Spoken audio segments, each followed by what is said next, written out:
Baiklah rekan-rekan, teman-teman, saudara-saudara yang ada dimanapun, pada minggu yang ketujuh ini, pada mata kuliah dasar-dasar ilmu tanah, kita akan membahas tentang survei tanah.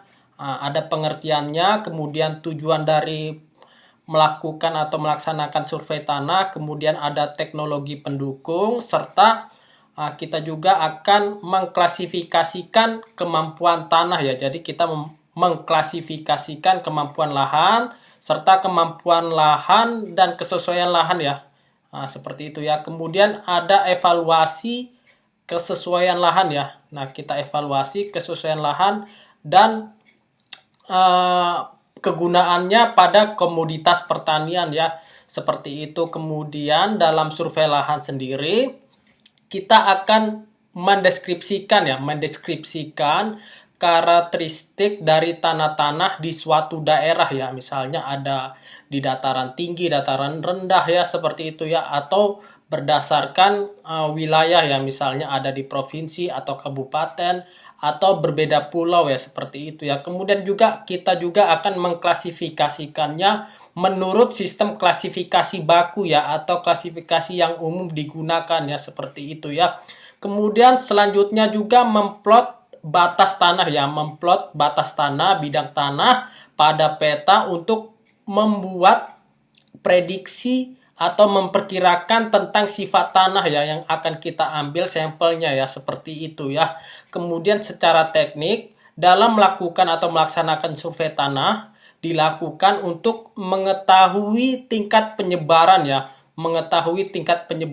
dan distribusinya dari jenis tanah tertentu, lalu menentukan informasi konstruksi untuk potensinya tentang berbagai macam alternatif yang digunakan untuk dikelola atau dimaksimalkan dalam penggunaan lahan ya, seperti itu ya. Tujuan intinya dalam melaksanakan tindakan survei tanah itu adalah untuk mengklasifikasikan dan memetakan potensi tanah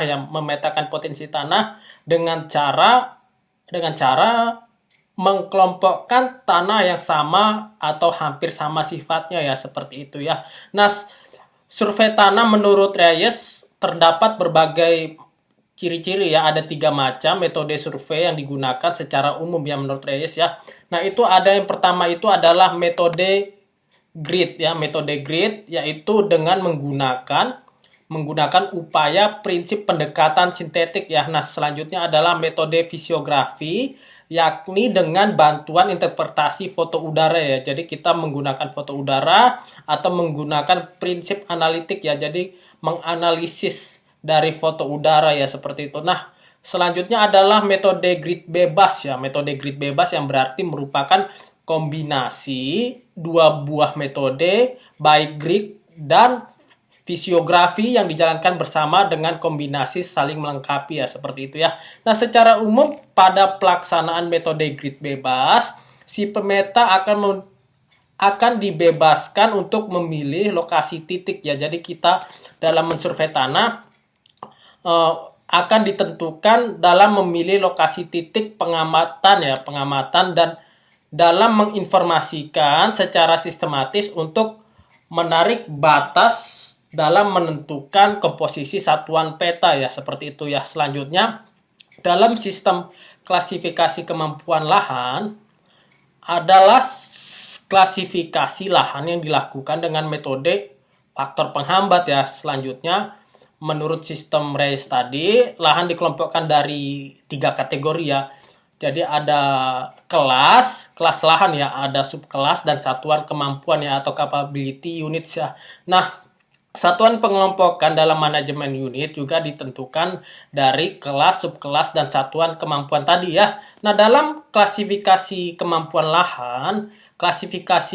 lahan itu adalah klasifikasi lahan yang dilakukan dengan metode faktor penghambat. Kemudian dengan metode ini setiap kualitas lahan atau sifat-sifat lahan diurutkan dari yang terbaik sampai yang terburuk ya, seperti itu ya. Jadi ada kelasnya ya, klasifikasinya ya. Misalnya ada kelas 1, ada kelas 2, ada kelas 3 ya, seperti itu ya. Nah, dalam pengklasifikasian tanah ini diurutkan tadi ya, dari yang terbaik sampai yang terburuk, dari yang paling kecil hambatannya sampai hambatannya yang memiliki ancaman yang terbesar ya, seperti itu. Kemudian disusun tabel kriterianya ya, disusun dalam tabel berbagai macam kriteria untuk setiap kelas ya, untuk setiap kelas tanah ya, seperti itu ya. Kemudian penghambat yang terkecil untuk kelas yang terbaik. Kemudian dalam berurutan tanah tadi, kelas tanah, semakin besar hambatan kelas tanahnya, kemudian semakin rendah kelasnya ya. Kemudian teman-teman juga selanjutnya dapat membaca materi tentang survei tanah, kemudian klasifikasi lahan ada di bawah ya, untuk di-download ya. Jangan lupa juga untuk teman-teman juga mengklik kehadiran dan menjawab diskusi ya. Seperti itu ya. Oke, sekian dan terima kasih untuk pertemuan kali ini. Tetap semangat dan rajin belajar ya. Oke.